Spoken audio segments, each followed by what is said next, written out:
हरिः श्रीं श्रीगुरुभ्यो नमः।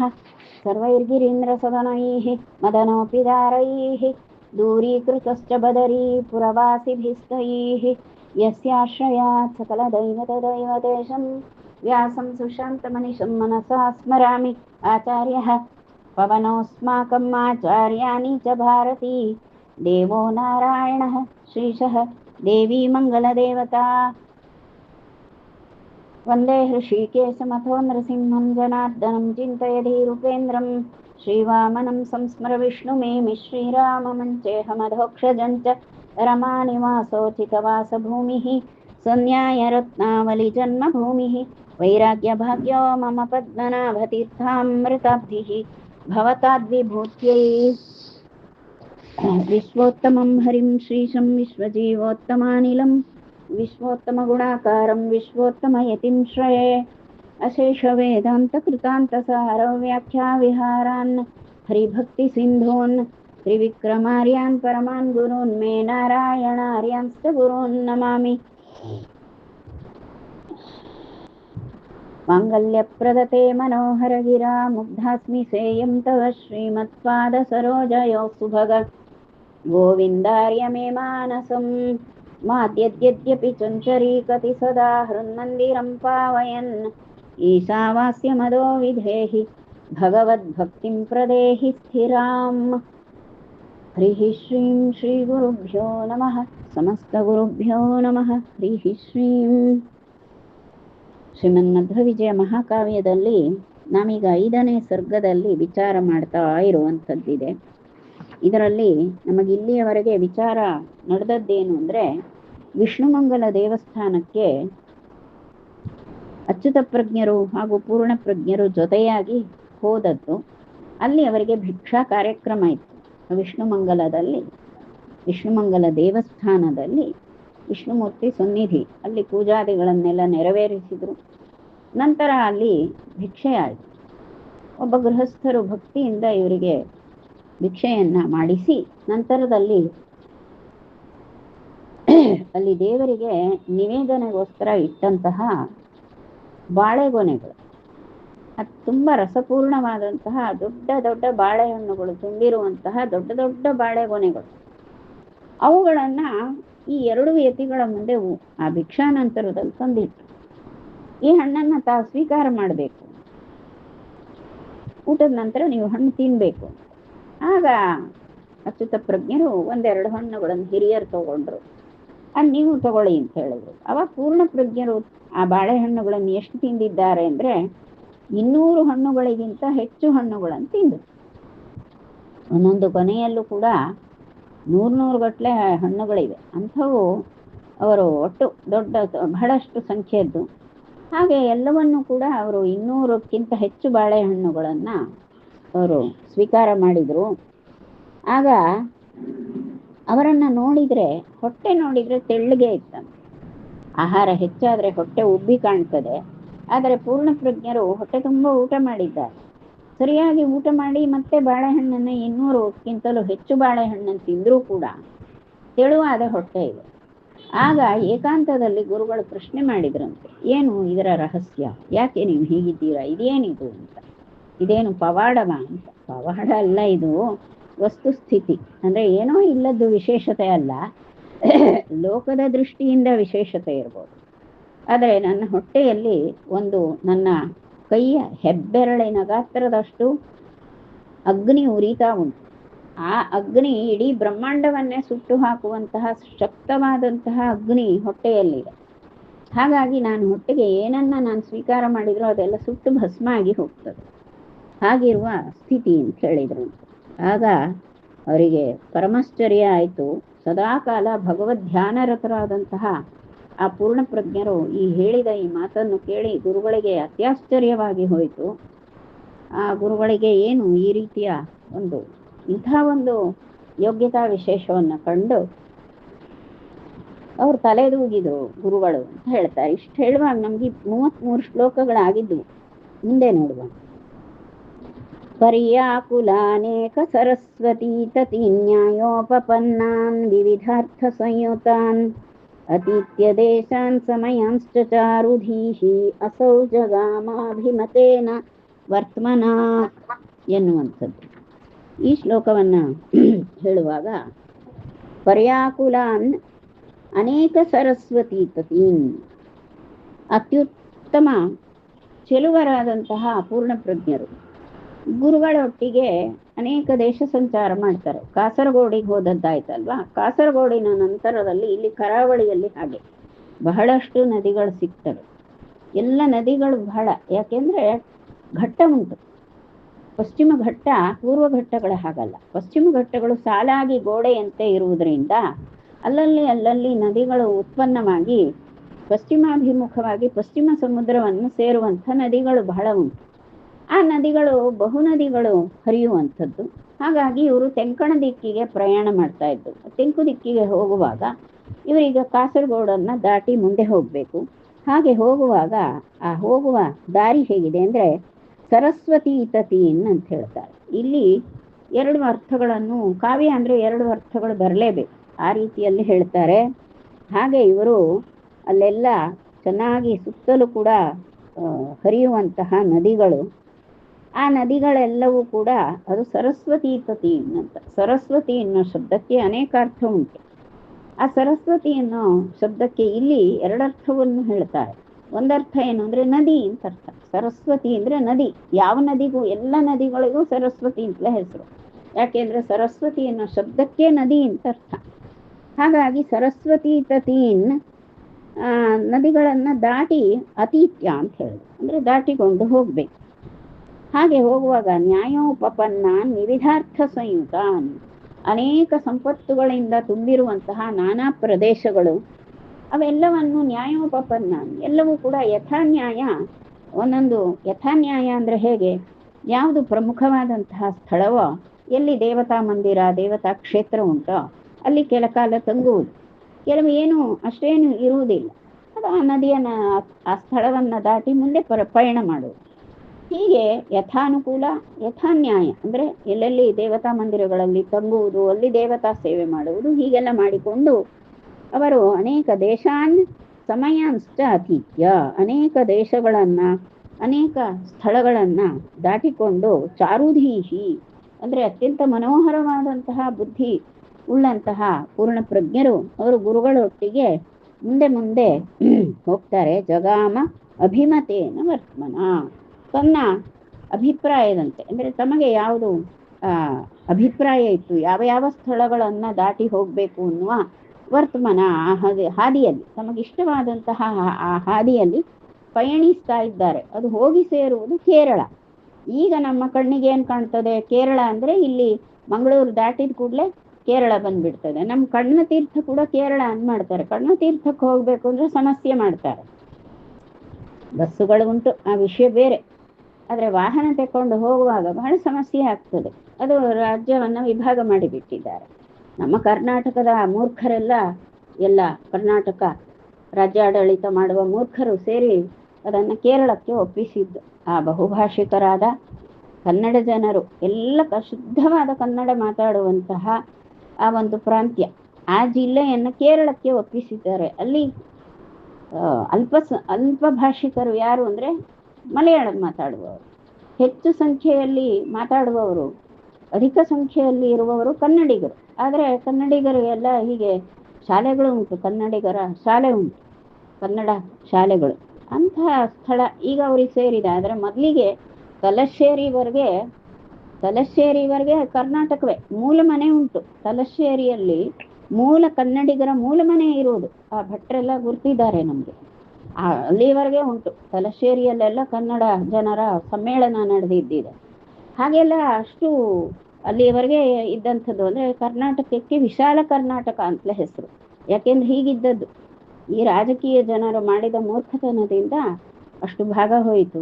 ಆಗಿನ ದಿವಸಗಳಲ್ಲಿ ಅಂದರೆ ಕಬೆನಾಡನ್ನು ದಾಟಿ ಮುಂದೆ ಕೇರಳಕ್ಕೆ ಹೋಗಿ ಸೇರ್ತಾರೆ. ಅದೇ ಕರ್ನೂರು ಬಗ್ಗೆ ಎಲ್ಲ ಹೇಳುವುದು ಆಗ. ಹಾಗೆ ಹೋಗುವಾಗ ಆ ರೀತಿ ಇಷ್ಟದ ಹಾದಿಯಲ್ಲಿ ಆಚಾರ್ಯರು ಮುಂದೆ ಹೋದರು, ಪಯಣಿಸಿದರು ಅಂತ ಇದು ಅಭಿಪ್ರಾಯ. ಇದು ಒಂದರ್ಥ. ಅಂದರೆ ಅವರ ಈ ಸಂಚಾರ ಕ್ರಮ ಹೀಗಿತ್ತು. ಮತ್ತೊಂದು ಅರ್ಥವನ್ನು ಕೂಡ ಇದು ಕೇಳುವಂಥದ್ದು. ಅದೇನು ಅಂದ್ರೆ ಆ ಅತ್ಯುತ್ತಮವಾದ ಮನೋಹರವಾದಂತಹ ಆ ಸುಂದರ ಮನಸ್ಸಿನ ಪೂರ್ಣ ಪ್ರಜ್ಞರು ಅವರು ತಮ್ಮ ಇಷ್ಟವಾದಂತಹ ಆ ಹಾದಿ ಅದರಲ್ಲಿ ಪಯಣಿಸಿದ್ರು ಅಂತ ಒಂದರ್ಥ ಆಯ್ತು. ಹಾಗೆಯೇ ತಮಗೆ ಇಷ್ಟವಾದಂತಹ ಆ ಸಿದ್ಧಾಂತವನ್ನು, ಯಾವ ಸಿದ್ಧಾಂತ ಅದು ನಮಗೆ ಇಷ್ಟವಾದದ್ರಿಂದ ಯಾವುದೋ ಸಿದ್ಧಾಂತ ಶ್ರೇಷ್ಠ ಆಗೋದಿಲ್ಲ, ಶ್ರುತಿಬದ್ಧವಾಗಿ ಇರ್ಬೇಕಷ್ಟೆ. ಶ್ರುತ್ಯನುಕೂಲವಾದಂತಹ ಶ್ರುತ್ಯನುಸಾರಿಯಾದಂತಹ ಸಿದ್ಧಾಂತದ ಹಾದಿಯಲ್ಲಿ ಚಿಂತನೆಗಳು ಇರಬೇಕು. ಹಾಗಾಗಿ ನಾವು ಹೀಗೆ ತಿಳಿದಿದ್ದೇವೆ, ನಾನು ತಿಳಿದದ್ದೇ ಸರಿ, ನಾನು ಮಾತಾಡುವುದೇ ಸರಿ ಎನ್ನುವಂಥದ್ದಲ್ಲ.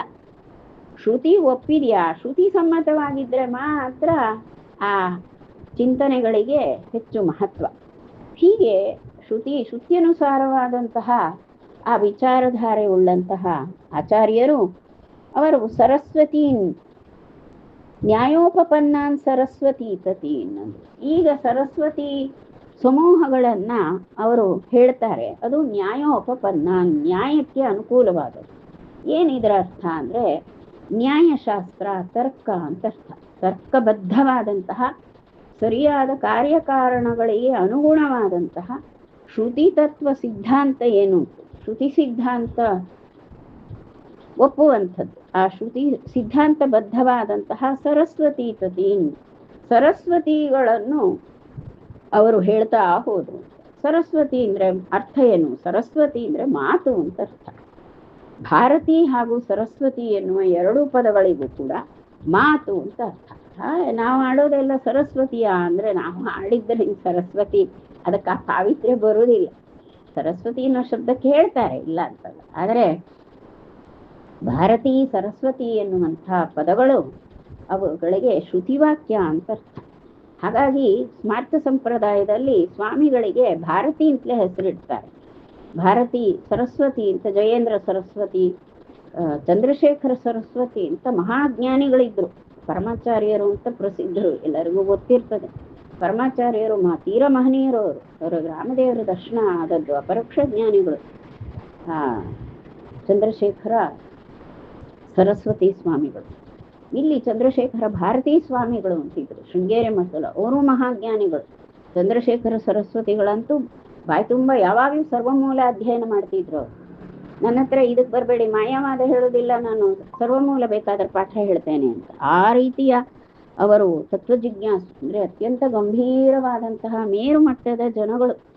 ಅಂದ್ರೆ ಭಾರತಿ ಸರಸ್ವತಿ ಅನ್ನೋ ಹೆಸರನ್ನು ಯಾಕೆ ಇಡ್ತಾರೆ ಅಂದ್ರೆ, ಸರಸ್ವತಿ ಅಥವಾ ಭಾರತಿ ಅಂದ್ರೆ ಶಾಸ್ತ್ರ ಅಂತರ್ಥ, ಶಾಸ್ತ್ರವಾಕ್ಯ, ಶ್ರುತಿವಾಕ್ಯ ಅಂತರ್ಥ. ಹಾಗಾಗಿ ಸನ್ಯಾಸಿಗಳಿಗೆ ಸರಸ್ವತಿ ಭಾರತಿ ಅಂತ ಇಡ್ತಾರೆ.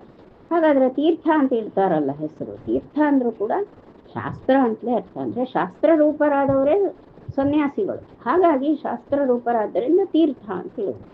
ತೀರ್ಥ ಶಬ್ದವನ್ನ ಹೆಚ್ಚಾಗಿ ಮಾಧ್ವರಲ್ಲಿ ತೀರ್ಥ ಅನ್ನೋ ಪದವನ್ನೇ ಬಳಸುವಂಥದ್ದು. ಏನು ಒಂದು ಸಂಪ್ರದಾಯದಂತೆ ಬಂದು ಹೋಗಿದೆ ಅಷ್ಟೇ.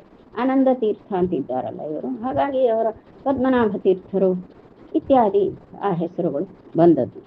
ಈಗ ಇಲ್ಲಿ ಸರಸ್ವತಿ ಎನ್ನುವ ಪದಕ್ಕೆ ಮಾತು ಅಂದ್ರೆ ಶ್ರುತಿ ವಾಕ್ಯಗಳು ಅಂತ. ಹೀಗೆ ಶ್ರುತಿ ತತ್ವ ವಾಕ್ಯಗಳನ್ನ, ಆ ಶ್ರುತಿ ವಾಕ್ಯಗಳನ್ನೆಲ್ಲ ಹೇಳ್ತಾ ಹೇಳ್ತಾ ತಮ್ಮ ಆ ಚಿಂತನೆಯ ಹಾದಿ, ಎಂತಹ ಹಾದಿ ಅದು? ಚಿಂತನೆಯ ಹಾದಿ. ಶ್ರುತಿ ತತ್ವ ಚಿಂತನೆಯ ಹಾದಿಯಲ್ಲಿ ಅವರು ಬಹು ಸಮಯಗಳನ್ನ, ಅಂತ ಸಮಯ ಅನ್ಸ್ತ ದೇಶ ಅನ್ನಂತಿಲ್ವಾ, ನಾನಾ ದೇಶಗಳಲ್ಲಿ ಅವರು ಪಯಣಿಸುವಾಗ ಸಮಯ ಅನ್ನಂದ್ರೆ, ಸಮಯ ಶಬ್ದಕ್ಕೆ ಎರಡರ್ಥ ಉಂಟು. ದೇಶ ಅಂತ, ಸಮಯ ಅಂದ್ರೆ ಕಾಲ ಅಂತ ಒಂದಿದೆ, ಸಮಕಾಲ ಎನ್ನುವ ಅರ್ಥ. ಮತ್ತೊಂದು ಸಮಯ ಅಂದ್ರೆ ಶಾಸ್ತ್ರ ಅಂತ ಅರ್ಥ. ಹೀಗೆ ಆ ಶಾಸ್ತ್ರಗಳನ್ನ ಅಂದ್ರೆ ಶ್ರುತಿ ಸಮ್ಮತವಾದಂತಹ ಶಾಸ್ತ್ರವನ್ನ ಹೇಳ್ತಾ ಹೇಳ್ತಾ ಈ ಚಾರುಧಿ ಮನೋಹರವಾದಂತಹ ಮನಸ್ಥಿತಿ ಉಳ್ಳಂತಹ ಪೂರ್ಣಪ್ರಜ್ಞರು ಹೀಗೆ ಅವರು ಅಭಿಮತೇನ ವರ್ತಮನ, ತನಗೆ ಇಷ್ಟವಾದಂತಹ ಶ್ರುತಿ ಸಮ್ಮತವಾದಂತಹ ಹಾದಿಯಲ್ಲಿ ಚಿಂತಕರಾದಂತಹ ಆಚಾರ್ಯರು ಜ್ಞಾನ ಕಾರ್ಯವನ್ನು ಮಾಡ್ತಾ ಹೋದ್ರು. ಹೀಗಾಗಿ ಆ ಕಾಸರಗೋಡಿನ ಪ್ರಾಂತ್ಯವನ್ನ ದಾಟಿದ್ರು ಅಂತ. ಇಂದಿಗೂ ಕೂಡ ಕಾಸರಗೋಡಿನಲ್ಲಿ ಮಾಧ್ವರ ಸಂಖ್ಯೆ ಸಾಕಷ್ಟಿವೆ. ದಾಸ ಸಾಹಿತ್ಯವನ್ನ ಧಾರಾಳವಾಗಿ ಹೇಳ್ತಾರೆ. ಮಧೂರಿನಲ್ಲಿ ಕಿವಿ ತುಂಬಾ ಆನಂದ ಆಯ್ತು ಕೇಳಿದ್ರೆ. ನಮಗಲ್ಲಿ ದೇವಸ್ಥಾನ ಬಾಗಿಲು ತೆಗೀಲಿಲ್ಲ, ಖುಷಿಯಿಂದ ಕೂತ್ಕೊಂಡು ಬಿಟ್ವಿ, ಮತ್ತೇನಲ್ಲ. ನೀವು ಹೇಳಿ ಅಕ್ಕ ಅಂದ್ರೆ, ಇಲ್ಲ ಇಲ್ಲ ನೀವು ಹೇಳಿ, ನಾ ಕೇಳ್ತೆ ಹೇಳಿ. ಆನಂದದಿಂದ ಅನೇಕ ವಿಜಯದಾಸರ ಪದ, ಗೋಪಾಲದಾಸರ ಪದ, ಹಾಗೆ ಕನಕದಾಸರ ರಚನೆಗಳು ಎಲ್ಲವನ್ನು ಧಾರಾಳವಾಗಿ ಹಾಡ್ತಾರೆ. ಎಲ್ಲ ಕನ್ನಡ ಪುಸ್ತಕಗಳನ್ನು ಇಟ್ಕೊಂಡಿದ್ದಾರೆ ಕನ್ನಡದಲ್ಲಿ. ಯಾಕೆಂದ್ರೆ ಎಲ್ಲರೂ ಕನ್ನಡ ಅಷ್ಟು ಅಭ್ಯಾಸ ಮಾಡ್ತಾರೆ, ಒಳ್ಳೆ ಭಾಷೆ. ಮತ್ತೆ ಹಾಗೆ ಹೀಗೆ ಏನೇನೋ ಬೇರೆ ಭಾಷೆಗಳನ್ನ ತಗಲು ಹಾಕೊಳ್ಳೋದಿಲ್ಲ, ಶುದ್ಧ ಕನ್ನಡದಲ್ಲಿ ಮಾತಾಡುವಂಥ ಬಹಳ ಚಂದವಾದ ಶ್ರವಣ ಎಲ್ಲ ಮಾಡಿಕೊಂಡು ಬಂದದ್ದಾಯ್ತು ಮಧೂರು ದೇವಸ್ಥಾನದಲ್ಲಿ. ಹೀಗೆ ಅದನ್ನೆಲ್ಲ ಇಲ್ಲಿ ಹೇಳ್ತಾರೆ. ಅದೆಲ್ಲ ಆಚಾರ್ಯರು ಹೋದಂತಹ ಸ್ಥಳ ಅದು ಕಬೆನಾಡು. ಹೀಗಾಗಿ ಈ ಒಂದು ಪೂರ್ಣಪ್ರಜ್ಞರ ಈ ಸಂಚಾರ ಮುಂದುವರೆದಿತ್ತು. ಹಾಗಾಗಿ ಅವರೆಲ್ಲರೂ ಆ ನ್ಯಾಯ ತರ್ಕದ ಬೆಂಬಲದಲ್ಲಿ, ಅಂದರೆ ತರ್ಕ ಸಹಿತವಾಗಿ, ಸತ್ತರ್ಕ ಸಹಿತವಾದಂತಹ ಅತ್ಯುತ್ತಮವಾದಂತಹ ಕ್ರಮದಲ್ಲಿ ಬಹುರೀತಿಯ ಪ್ರಮೇಯಗಳಿಂದ ಕೂಡಿದಂತಹ ಆ ಮಾತುಗಳನ್ನು ಅಲ್ಲೆಲ್ಲ ಸ್ಥಳಗಳಲ್ಲೂ ಬಿತ್ತರಿಸ್ತಾ ಅವರು ಆ ಸ್ಥಳಗಳನ್ನೆಲ್ಲ ದಾಟಿಕೊಂಡು ಅನೇಕ ಶಾಸ್ತ್ರೋಪದೇಶವನ್ನೆಲ್ಲ ಮಾಡ್ತಾ ಅತ್ಯುತ್ತಮವಾದ ಮನೋಹರ ಮನಸ್ಕತೆ ಇರುವಂತಹ ಪೂರ್ಣಪ್ರಜ್ಞರು ಮುಂದೆ ಸಾಗಿದ್ರು ಅಂತ ಹೇಳ್ತಾರೆ. ಸ್ವಹೇಲಯ ಪಾತಿತ ಪಾರ್ಥಿವ ವ್ರಜಾಂ ಧೀಶುದ್ಧಿದಾಂ ಕೇರಳ ಭೂಷಣಾಯಿತಾಂ ಪಯಸ್ವಿನೀಂ ಪ್ರೇಕ್ಷ್ಯ ಪಥಿ ದ್ವಿಜಾರ್ಚಿತಾಂ ಸಭಾವಿನೀಂ ಅಸ್ಮರದತ್ರ ಚಂಡಿಕಾಂ ಅಂತ ಮತ್ತೆ ನಮ್ಮ ತಾಯಿ ಬರ್ತಾಳೆ. ಸ್ವಹೇಳಯ ಪಾತಿತ ಪಾರ್ಥಿವ ವ್ರಜಾಂ ಅಂತ ಅಲ್ಲಿ ಚಂಡಿಕಾ ಆವಿರ್ಭಾವ ಆಗ್ತದೆ. ಭವಿಷ್ಯದಲ್ಲಿ ಚಂಡಿಕಾ ಆವಿರ್ಭಾವ ಆಗ್ತದೆ. ಅದನ್ನು ಸ್ಮರಣೆ ಮಾಡಿಕೊಂಡು ಸರ್ವಜ್ಞರಲ್ಲ ಆಚಾರ್ಯರು ಸ್ಮರಣೆ ಮಾಡಿಕೊಂಡು ಕೈ ಮುಗಿದ್ರಂತೆ ಚಂಡಿಕೆಗೆ, ಮುಂದೆ ಬರ್ತೆ ನೀನಿಲ್ಲಿ ಆವಿರ್ಭಾವ ಆಗ್ತೆ ಅಂತ ಹೇಳಿ ಆ ದೇವಿಗೆ. ಯಾಕೆ ಅವರು ಬೆಳೆದಿದ್ದೇ ಚಂಡಿಕಾ ಸನ್ನಿಧಾನದಲ್ಲೇ ಬೆಳೆದವರಲ್ಲ, ಬಾಲ್ಯ ಕಳೆದದ್ದೇ ಚಂಡಿಕಾ ಸನ್ನಿಧಿಯಲ್ಲೇ ಅವರು ಆಟ ಆಡ್ತಿದ್ರು ಅಂತ ಹೀಗೆ ಹೇಳುವುದಿದೆ. ಹೀಗೆ ತನ್ನ ಬಾಲ್ಯದಿಂದಲೂ ಕೂಡ ತಾನು ಹಾಗೆ ತಾಯಿಯೊಟ್ಟಿಗೆ ಆಟ ಆಡಿಕೊಂಡು ಖುಷಿಯಿಂದ ಬೆಳೆದವರು. ಹಾಗಾಗಿ ಈಗ ಚಂಡಿಕಾ ಅಲ್ಲಿ ಪ್ರಾದುರ್ಭವಿಸ್ತಾಳೆ ಅಂತ. ಏನಾಗಿದೆ ಅಂದರೆ ಸ್ವಹೇಲಯ ಪಾತಿತ ಪಾರ್ಥಿವ ವ್ರಜಾಂ ಧೀಶುದ್ಧಿದಾಂ ಕೇರಳ ಭೂಷಣಾಯಿತಾಂ. ಕೇರಳ ದೇಶಕ್ಕೆ ಆಭರಣ ರೂಪಳಾಗಿರುವಂಥವಳು ಚಂಡಿಕಾ. ಅವಳು ಧೀಶುದ್ಧಿದಾಂ, ನಮ್ಮ ಬುದ್ಧಿಗೆ ಶುದ್ಧಿಯನ್ನು ಕೊಡ್ತಾಳೆ, ನಮ್ಮ ಮನಃಶುದ್ಧಿಯನ್ನು ಕೊಡುವಂಥವಳು. ಕೇರಳ ದೇಶಕ್ಕೆ ಆಭರಣ ರೂಪಳಾಗಿರುವವಳು. ಹಾಗೆ ಇರುವಂತಹ ಆ ಪಯಸ್ವಿನಿ ನದಿ ಇದೆ. ಆ ಪಯಸ್ವಿನಿ ನದಿಯನ್ನು ನೋಡಿದ್ರಂತೆ ಹಾದಿಯಲ್ಲಿ ಪಯಸ್ವಿನಿ ಸಿಗ್ತದೆ. ಪಯಸ್ವಿನಿಯನ್ನು ದಾಟಿದ್ರೆ ಆಚೆಗೆ ಕೇರಳ, ಈಚೆಗೆ ಕರ್ನಾಟಕ. ಪಯಸ್ವಿನಿಯವರೆಗೆ ಕರ್ನಾಟಕ ಅಂತ. ಈ ಕಾವ್ಯಗಳನ್ನು ಓದಿದ್ರೆ ನಮಗೆ ಎಷ್ಟು ಜ್ಞಾನವನ್ನು ಕೊಡ್ತದೆ ಅದು ಅಂದರೆ, ನಮಗೆ ಇವೆಲ್ಲವೂ ಕೂಡ ಐತಿಹಾಸಿಕ ಗ್ರಂಥ ಇದು. ಮಧ್ವವಿಜಯ ಕಾವ್ಯ ಹೌದು, ಐತಿಹಾಸಿಕ ಕಾವ್ಯ ಇದು. ಹಾಗಾದರೆ ನಮಗೆ ಇಲ್ಲಿ ಎಷ್ಟೋ ಪರಿಜ್ಞಾನ ಸಿಗ್ತದೆ ಇದು. ಆ ಪಯಸ್ವಿನಿಯನ್ನ ಪಥಿ ಅಂದರೆ ಆ ಹಾದಿಯಲ್ಲಿ ಅವರು ನೋಡಿದರು. ಮತ್ತು ಆ ದೇವಿ ಹೇಗಿದ್ದಾಳೆ ಚಂಡಿಕಾ ಅಂದರೆ, ಅವಳು ನಡೆದಾಡುವಾಗ ಅವಳು ಏನು ಮಾಡಿದ್ಲಂದ್ರೆ ಅಂದರೆ ದುಷ್ಟರಾದಂತಹ ರಾಜರನ್ನೆಲ್ಲ, ಪಾರ್ಥಿವ ಅಂದರೆ ರಾಜರು ಅಂತರ್ಥ, ಪೃಥ್ವಿಯನ್ನಾಳುವವರು ಪಾರ್ಥಿವರು. ದುಷ್ಟ ರಾಜರನ್ನೆಲ್ಲ ಅವಳು ನಡೆದರೆ ಸಾಕು, ಅವಳ ಕಾಲಡಿಗೆ ಸಿಕ್ಕು ಅನೇಕ ಜನ ದುಷ್ಟ ರಕ್ಕಸರಾದಂತಹ ಅನೇಕ ಜನ ಅರಸರೆಲ್ಲ ಅವಳ ಕಾಲಡಿಗಾಗಿ ಸಂಹಾರ ಹೊಂದಿದ್ದಾರೆ. ಹಾಗೆ ಅವಳು ಯಾವ ನಿರ್ದಾಕ್ಷಿಣ್ಯವಾಗಿ ದುಷ್ಟ ಅರಸರನ್ನೆಲ್ಲ ಸಂಹಾರ ಮಾಡಿದಂಥವಳು. ಅಂತಹ ಆ ದೇವಿ ಯಾರು? ಚಂಡಿಕಾ. ಇಲ್ಲಿ ಇನ್ನೊಂದು ಅರ್ಥ ಏನಂದ್ರೆ ಪಯಸ್ವಿನಿ ಅಂತ ಹೇಳ್ತಾರೆ. ಪಯಸ್ವಿನಿ ನದಿ ಅಲ್ವಾ, ನದಿ ಏನ್ ಮಾಡ್ತದೆ? ಅದು ಧೀಶುದ್ಧಿದಾಂ, ಸ್ನಾನ ಮಾಡುವವರಿಗೆ ಮನಸ್ಸಿಗೆ ಶುದ್ಧಿಯನ್ನು ಕೊಡ್ತದೆ. ಸ್ನಾನ ಮಾಡಿ ಬಂದಾಗ ಎಂಥವರಿಗೂ ಬಂತು, ಯಾವ ಸಂತೋಷ ಇರಲಿ, ದುಃಖ ಸ್ಥಿತಿ ಇರಲಿ, ಬೇಸರದ ಸ್ಥಿತಿ ಇರಲಿ, ಹೇಗೆ ಇರಲಿ, ಸ್ನಾನ ಮಾಡಿದಾಗ ಮನಸ್ಸಿಗೆ ಒಂದು ಆಹ್ಲಾದ ಆಗ್ತದೆ. ಯಾಕೆ ಆಹ್ಲಾದ ಆಗುವುದು ಅಂದರೆ, ಒಂದು ತಾಜಾತನ ಬರ್ತದಲ್ಲ, ದೇಹದ ತಾಜಾತನದಿಂದ ಆ ಮನಸ್ಸಿಗೆ ಒಂದು ಮನೋಹರತೆ ಉಂಟಾಗ್ತದೆ. ಅದನ್ನ ಸ್ನಾನ ಮಾಡಿದಾಗ ಆಗ್ತದೆ. ಯಾರು ಸ್ನಾನ ಮಾಡಲಿಕ್ಕೆ? ಪಯಸ್ವಿನಿಯಲ್ಲಿ ಸ್ನಾನ ಮಾಡುವುದು ಅಂತ. ಇಂತಹ ಪಯಸ್ವಿನಿ ಇವಳು ಸ್ವಹೇಳಯ, ಅನಾಯಾಸವಾಗಿ ಅನೇಕ ಪಾರ್ಥಿವ ಸಮೂಹವನ್ನ ಇವಳು ನಾಶ ಮಾಡಿದ್ಲು ಅಂತ. ಹಾಗಂದ್ರೆ ಅರ್ಥ ಏನು? ಪಾರ್ಥಿವ ಅಂದ್ರೆ ಪೃಥ್ವಿಯಲ್ಲಿ ಹುಟ್ಟಿದ್ದು. ಯಾವುದು ಪೃಥ್ವಿಯಲ್ಲಿ ಹುಟ್ಟುವಂಥದ್ದು? ಭೂಮಿಯಲ್ಲಿ ಹುಟ್ಟಿದ್ದೆಲ್ಲ ವೃಕ್ಷಗಳು. ಅವಳು ಅನಾಯಾಸವಾಗಿ ತಾನು ಬೀಸಿ ಪ್ರವಾಹದಲ್ಲಿ ಅವಳು ಉಕ್ಕೇರಿ ಉಕ್ಕೇರಿ ಹರಿಯುವಾಗ ತನ್ನ ತೀರದಲ್ಲಿ ಹುಟ್ಟಿ ಬೆಳೆದಂತಹ ಅನೇಕ ಮಹಾವೃಕ್ಷಗಳನ್ನೆಲ್ಲ ಬೀಳಿಸಿ ಬಿಡ್ತಾಳಂತೆ. ಪಾತಿತ ಅಂದ್ರೆ ಬೀಳಿಸುವುದು, ಬೀಳಿಸಿ ಬಿಡ್ತಾಳೆ. ಅನೇಕ ವೃಕ್ಷ ಸಮೂಹಗಳನ್ನು ಬೀಳಿಸುವಂಥವಳು. ಮತ್ತೊಂದು ಅರ್ಥ ಚಂಡಿಕಾಗೆ ಹೇಳುವಾಗ ಅವಳು ತನ್ನ ನಡೆಯಿಂದ ಅನೇಕ ರಕ್ಕಸರನ್ನ ಮೆಟ್ಟಿ ಸಂಹರಿಸುವವಳು ಅಂತ ಚಂಡಿಕಾಗನ್ನು.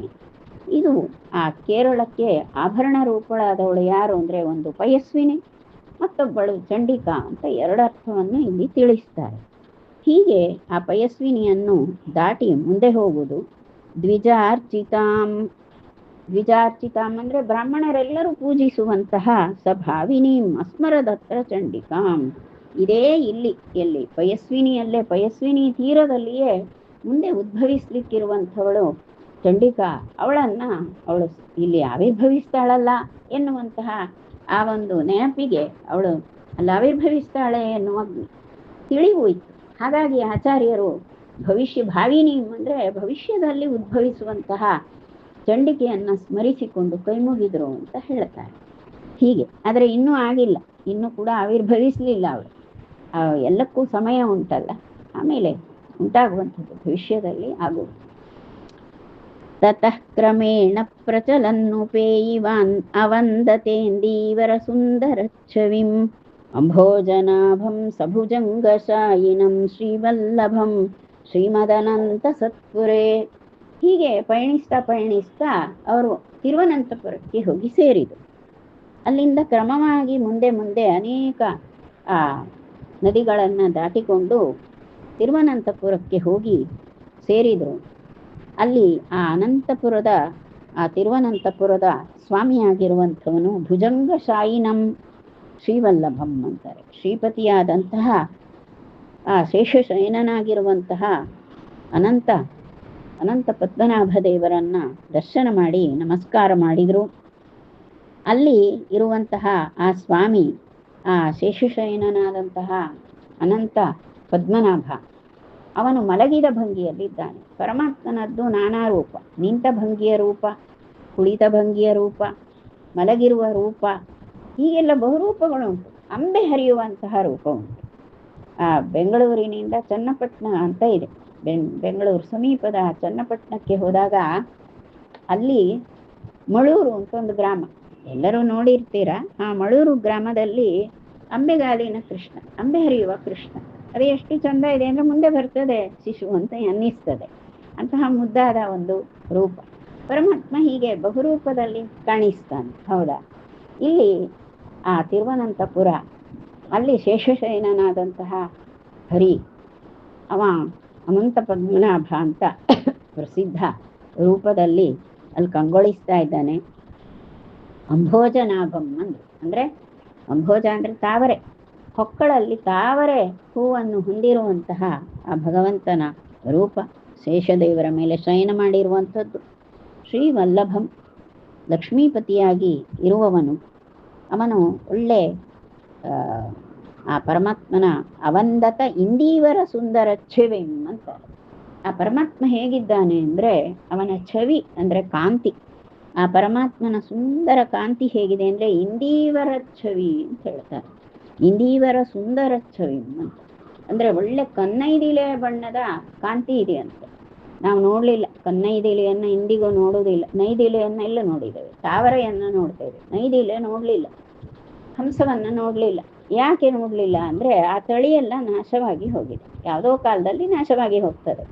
ಅತಿಯಾದ ನಗರೀಕರಣ ಮಾಡ್ತೇವಲ್ವಾ, ನಗರ ಮಾಡುವುದು ಮತ್ತೊಂದು ಮಾಡುವುದು ಆದಾಗ ಅನೇಕ ಸಸ್ಯಗಳು ಜಾತಿ, ಕೆಲ ಪಕ್ಷಿ ಜಾತಿಗಳೆಲ್ಲ ನಾಶವಾಗಿ ಬಿಡ್ತದೆ. ಹಾಗಾಗಿ ಇಂದಿಗೆ ನೈದಿಲೆ ಅಥವಾ ಕನ್ನೈದಿಲೆ ನೋಡುವುದಿಲ್ಲ.